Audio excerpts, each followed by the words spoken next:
Hey there! In this video, we're going to take a look at client-side RPC and how we can use it to request information from our ESP32 to the server. If you are interested, let's get started. Before we get into the code, let's quickly talk about RPC.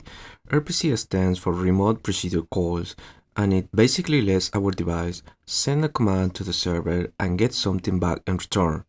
There are two types: client-side RPC, which go from the device to the server, server-side RPC, which go from the server to the device. In this video, we're only going to look at client-side RPC, and I'll show you a simple example where we ask the server for the current time and display it in our ESP32. Alright, so let's see what we have in here. In the first part of our code, we will need to include some libraries, such as the Wi-Fi library, the Arduino MQTT client library, the ThingsBoard library, that is the version number 14, the client-side RPC library, and the RPC request callback library. After that, we need to include some variables regarding to the Wi-Fi configuration. You can see here the Wi-Fi SSID, the Wi-Fi password, and then also we need to include some variables to the ThingsBoard configuration, such as the token, the ThingsBoard server, and the ThingsBoard port. And as you might know, also we need to define our ThingsBoard client object. In order to do that, we will pass as a parameter our MQTT client instance, and then we will need to put the buffer size and then the stack size, and in the side of our APIs, so we need to include our client RPC module. After that, so we will need to create some variables regarding to the client-side RPC, as you can see here. For example, we will need to define the last RPC call, the RPC interval, and also our RPC in progress variable. We will need these variables because we are going to call for the RPC client every 10 seconds to the server.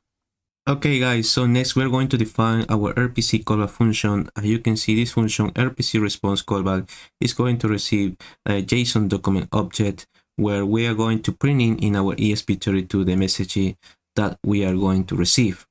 Then also we will need to create another function that is called RPC timeout callback that is going to be happening when we don't have any response from the server.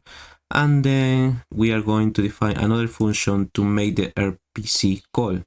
For example, here you can see we check if we have any RPC in progress before.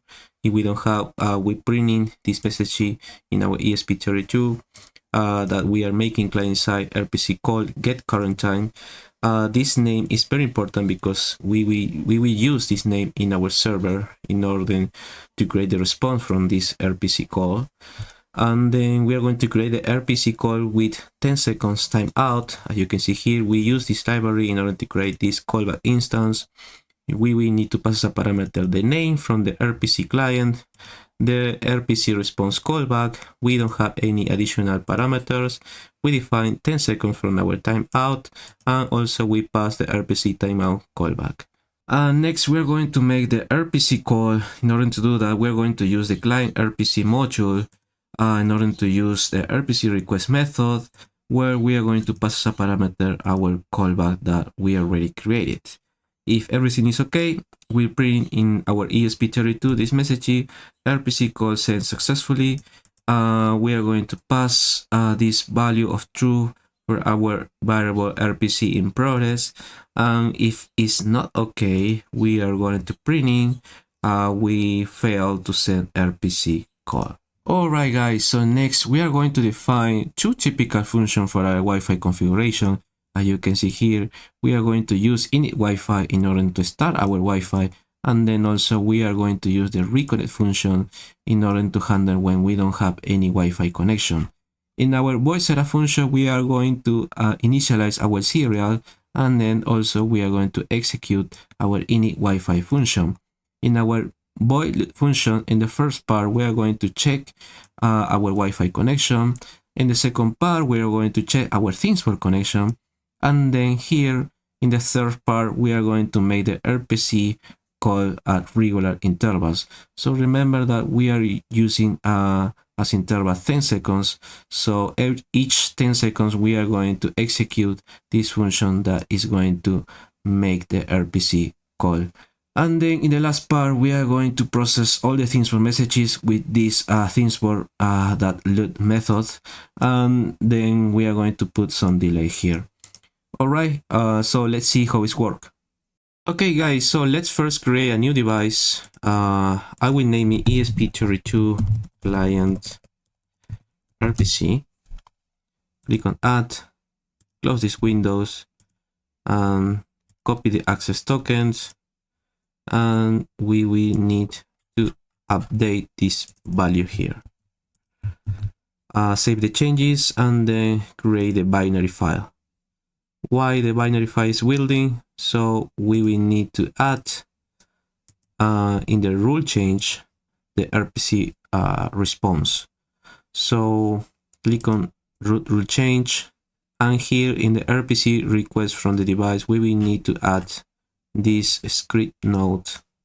I will name it script, and check in the JavaScript mode, and then I will use this script from the documentation, the ThingsBoard. So you can go to using RPC capabilities, and in the client-side RPC you will find this code.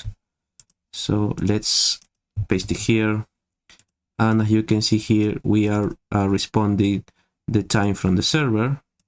Click on add, and then also we will need to add the RPC call reply. I will put RPC, and we will need to link it. So let me add the link also here, and save the changes. So once we have our rule change with the RPC reply, so we are going to start a simulation. So we already have the binary file created. Go to diagram.json and click on the start the simulation. So our ESP32 is going to try to connect to Wi-Fi. Once we have the connections, we are making the client-side RPC call get current time, and then we are receiving our response from the server. As you can see here, this is the time from the server. And also we can play around with this. For example, I don't know, I will try to hardcore this.